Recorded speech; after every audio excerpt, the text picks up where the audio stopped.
Hi நண்பா நண்பீஸ். இந்த பதிவில் என்ன பார்க்கலான்னா, பொதுவாக ஒவ்வொரு மாதமும் ஏதாச்சும் ஒரு மாற்றங்கள் நடைமுறைக்கு வரும்.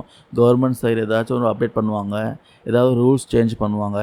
அப்படி ஜூன் 1 பார்த்தீங்கன்னா, அப்படி என்ன மாற்றங்கள் நடைமுறைக்கு வந்திருக்கு, என்னென்ன விஷயங்கள்லாம் மாறப்போகுது, எல்லாமே டீட்டெயிலாக இந்த பதிவில் பார்க்கலாம். கண்டிப்பாக யூஸ்ஃபுல்லாக இருக்கும். வீடியோ ஃபுல்லாக பாருங்கள். ஃபஸ்ட்டு மேட்ரு வந்து கிரெடிட் கார்டு யூஸ் பண்ணுறீங்கன்னா இந்த மேட்ரை தெரிஞ்சுக்கோங்க. கிரெடிட் கார்டில் நிறைய விஷயம் வந்து சேஞ்ச் பண்ணியிருக்காங்களாம். ஸோ இது முக்கியமாக பார்த்தீங்கன்னா கொடக் மகேந்திரா பேங்க்கில் பண்ணியிருக்காங்க. கொடக் மகேந்திரா பேங்க்கில் ஒரு 3 பெரிய மாற்றங்கள் கிரெடிட் கார்டில் பண்ணியிருக்காங்க. ஃபஸ்ட்டு விஷயம் பார்த்தீங்கன்னா, ஆட்டோ டெபிட் பரிவர்த்தனை வந்து தோல்வி அடைஞ்சிச்சுன்னா வங்கிக்கு பார்த்தீங்கன்னா 2% வந்து பவுன்ஸ் கட்டணம் விதிக்கப்படும் சொல்கிறாங்க. 2% வந்து பவுன்ஸ் கட்டணம் போடுவாங்க. இது குறைஞ்சபட்சம் ரூ. 450 ரூ. 5000 வரைக்கும் இருக்கலாம். அதுக்கப்புறம் மந்த்லி ஃபைனான்ஷியல் சார்ஜ் வந்து அதிகரிச்சிருக்காங்க. இப்போ 3.5% இருக்குது. அதாவது ஆண்டுக்கு பார்த்தீங்கன்னா 42%. இதை வந்து 3.75% இன்க்ரீஸ் பண்ணியிருக்காங்க. அதாவது ஆண்டுக்கு 45% அதிகரிச்சிருக்காங்க.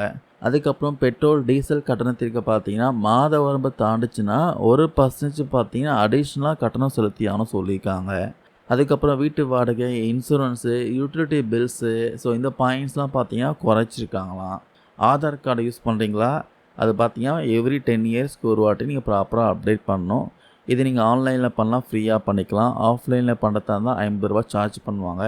ஆன்லைனில் நீங்கள் ஃப்ரீயாக அப்டேட் பண்ணிக்கலாம். அதை வந்து ஜூன் 14 பண்ணியாகணும். இந்த மாதம் ஜூன் 14 பண்ணியாகணும். மேலும் நீடிப்பாங்களா இல்லையான்னு தெரியல. இதான் டெட்லைனாக இப்போ வரைக்கும் இருக்குது. ஸோ யாராச்சும் ஆதார் வந்து அப்டேட் பண்ணாமல் இருந்தீங்கன்னா சீக்கிரமாக அப்டேட் பண்ணிக்கோங்க. அதுக்கப்புறம் ஃபிக்ஸ்டு டெபாசிட்டுக்கான இன்ட்ரெஸ்ட்லாம் குறைச்சிருக்காங்க ஒரு சில பேங்க்கில். ஏன்னா இப்போ ரிப்போ ரேட் வந்து குறைஞ்சதுனால ஃபிக்ஸ்டு டெபாசிட்டுக்கான இன்ட்ரெஸ்ட்டும் குறைப்பாங்க, லோனுக்கான இன்ட்ரெஸ்ட்டும் குறையும். எஃப்டிக்கான இன்ட்ரெஸ்ட் பார்த்தீங்கன்னா ஒரு சில பேங்க்லாம் ஏற்கனவே குறைச்சிருக்காங்க. இந்த இன்ட்ரெஸ்ட் பார்த்தீங்கன்னா இப்போது 6.5 7.5 இருக்கும். ஒரு சில பேங்க்லாம் கூட பார்த்தீங்கன்னா 8% வரைக்கும் கொடுக்குறாங்க. ஏற்கனவே சூர்யா டே ஸ்மால் ஃபைனான்ஸ் பேங்க்கில் பார்த்தீங்கன்னா இன்ட்ரெஸ்ட் ரேட் வந்து 60 புள்ளிகள் குறைச்சிருக்காங்க. 8.6 8% குறைச்சிருக்காங்க. இன்னும் நிறைய பேங்க்கில் வந்து குறைக்க போகிறாங்க. இப்போ ரெப்போ ரேட் குறைஞ்சதுனால நிறைய பேங்க்லேயும் எஃப்டிக்கான இன்ட்ரெஸ்ட் குறைப்பாங்க, பார்த்துக்கோங்க.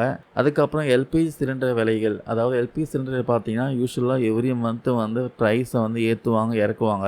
இந்த வாட்டி பார்த்தீங்கன்னா குறைச்சிருக்காங்க. ரூ. 24 குறைச்சிருக்காங்க. வணிக பயன்பாட்டுக்கான கேஸ் சிலிண்டர் ப்ரைஸ் வந்து ரூ. 24 குறைச்சிருக்காங்க. போன மாதமும் குறைச்சாங்க. போன மாதம் ரூ. 17 குறைச்சாங்க. இந்த மாதம் ரூ. 24 குறைச்சிருக்காங்க. ஆனால் வீட்டு பயன்பாட்டுக்கான கேஸ் சிலிண்டர் ப்ரைஸை எந்த மாற்றமும் பண்ணலை. அதுவும் குறைச்சாங்கன்னா நடுத்தர மக்களுக்கு ரொம்பவே யூஸ்ஃபுல்லாக இருக்கும். அதுக்கப்புறம் சிஎன்ஜி, பிஎன்ஜி, ஏடிஎஃப் இதெல்லாம் வந்து விலை மாற்றம் இருக்கும் சொல்கிறாங்க. எண்ணெய் சந்தைப்படுத்தல் நிறுவனங்கள் பார்த்தீங்கன்னா ஒவ்வொரு மாதமும் ஃபர்ஸ்ட் டேயில் வந்து இந்த எல்பிஜி கேஸ் சிலிண்டர் ப்ரைஸும் விமான டர்பைன் எரிபொருள் விலையும் பார்த்தீங்கன்னா திருத்துவாங்க. மே மாதம் பார்த்தீங்கன்னா குறைச்சாங்க. ஜூன் மாதத்துலையும் பார்த்தீங்கன்னா அதில் மாற்றம் இருக்கும் சொல்கிறாங்க. வெயிட் பண்ணி பார்க்கலாம். ஸோ அதுக்கப்புறம் இபிஎஃப்ஓ 3.0 வந்து கொண்டு வர போகிறாங்க. இபிஎஃப்ஓ பார்த்தீங்கன்னா புதிய பதிப்பான இபிஎஃப்ஓ 3.0 அறிமுகப்படுத்த போகிறாங்க. இது அறிமுகம் பண்ண அப்புறமா பிஎஃப் கோரிக்கை மீதான எல்லா ரெக்வஸ்ட்டும் பார்த்தீங்கன்னா ஈஸியாக ரிசால்வ் பண்ணுவாங்களாம். முக்கியமாக பார்த்தீங்கன்னா ஏடிஎம் மூலமாக பிஎஃப் அமௌண்ட் எடுக்கும் வசதியை வந்து கொண்டு வர போகிறாங்க. இந்த திட்டம் மூலமாக நம்ம நாட்டில் பார்த்தீங்கன்னா 9 கோடிக்கும் அதிகமான மக்கள் ரொம்பவே பயன்பெற போகிறாங்க. அதுக்கப்புறம் மியூச்சுவல் ஃபண்ட்ஸ் ரூல்ஸ்லாம் வந்து மாற்ற போகிறாங்க. புதிய கட் ஆஃப் நேரம் வந்து கொண்டு வந்திருக்காங்க. நம்ம செபி பார்த்தீங்கன்னா இந்த இரவு நேர மியூச்சுவல் ஃபண்டு திட்டங்களுக்கு புதிய கட் ஆஃப் நேரத்தை வந்து அமல்படுத்தியிருக்காங்க. இந்த விதி பார்த்தீங்கன்னா ஜூன் 1 முதல் ஆஃப்லைன் பரிவர்த்தனைகளுக்கு பிற்பகல் 3 மணி வரைக்கும், ஆன்லைன் பரிவர்த்தனைகளுக்கு மாலை 7 மணி வரைக்கும் அமலுக்கு வரும் சொல்கிறாங்க. இதுக்கப்புறம் செய்யப்படக்கூடிய ஆர்டர்கள் எல்லாமே அடுத்த வேலை நாளில் பரிசீலிக்கப்படும் சொல்லியிருக்காங்க. அதுக்கப்புறம் யூபிஐ பரிவர்த்தனைகள் விஷயமா முக்கியமான அப்டேட்டு. யூபிஐ விஷயமா என்பிசிஐ பார்த்தீங்கன்னா ஒரு புதிய விதியை வந்து அமல்படுத்தியிருக்காங்க. யூபிஐ கட்டணம் செலுத்துகிறப்போ பயனர்கள்லாம் அல்டிமேட் பயனாளியின், அதாவது அல்டிமேட் பெனிஃபிஷரி சொல்லுவாங்க, வங்கி பெயரை, அதாவது உண்மையான பெறுநரை மட்டுமே பார்க்கும் சொல்கிறாங்க. கியூஆர் கோடாகட்டும் இல்லை திருத்தப்பட்ட பெயர்களாகட்டும் இனி தெரியாதுன்னு சொல்கிறாங்க.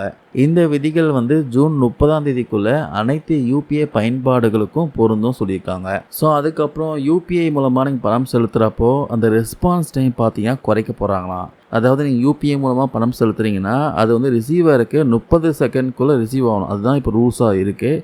இது வந்து மேலும் குறைக்க போகிறாங்க. வெறும் 15 செகண்ட்குள்ளே ரிசீவ் ஆகும் சொல்கிறாங்க. இது வந்து ஜூன் 16ஆம் தேதிக்கு அப்புறமா அமலுக்கு வரும் சொல்கிறாங்க. அடுத்த மேட்டர் பார்த்தீங்கன்னா ஏடிஎம் மூலமாக பணம் எடுக்கிறப்போ அதுக்கான சார்ஜஸ் வந்து இன்க்ரீஸ் பண்ண போகிறாங்க. அதாவது ஏடிஎம்மில் பார்த்தீங்கன்னா ஒரு குறிப்பிட்ட பரிவர்த்தனை மட்டும் தான் நீங்கள் இலவசமாக மேற்கொள்ள முடியும். நீங்கள் சேம் பேங்க்கில் வந்து ஏடிஎம் யூஸ் பண்ணுறீங்கன்னா உங்களுக்கு வந்து 5 டிரான்சாக்ஷன் மந்த்லி பண்ணிக்கலாம். அதுக்கு மேலே போச்சுன்னா சார்ஜஸ் பண்ணுவாங்க. அந்த சார்ஜஸ் தான் இப்போ இன்க்ரீஸ் பண்ண போகிறாங்களாம். இது நிறைய பேங்க்கில் வந்து ஜூன் 1 முதல் அமலுக்கு கொண்டு வர போகிறாங்க. அடுத்த விஷயம், உங்கள் அக்கௌண்ட்டில் பார்த்தீங்கன்னா இனிமேல் 0 பேலன்ஸ் வச்சுருந்தாலும் பெனால்ட்டி போட மாட்டாங்க.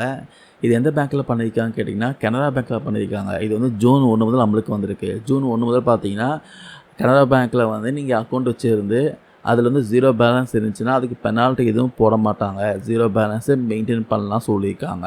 இது எல்லா விதமான சேவிங்ஸ் அக்கௌண்ட்டுக்கும் பொருந்தும். இந்த பதிவு மூலமாக நான் ஷேர் பண்ண அப்டேட்லாம் யூஸ்ஃபுல்லாக இருக்கும்னு நினைக்கிறேன். இது பற்றி உங்களுடைய கருத்துக்கள் டவுட் எதுனா இருந்தால் கமெண்ட் பண்ணுங்கள், கிளாரிஃபை பண்ணலாம். தேங்க்யூ நண்பர் அண்ட் பீஸ்.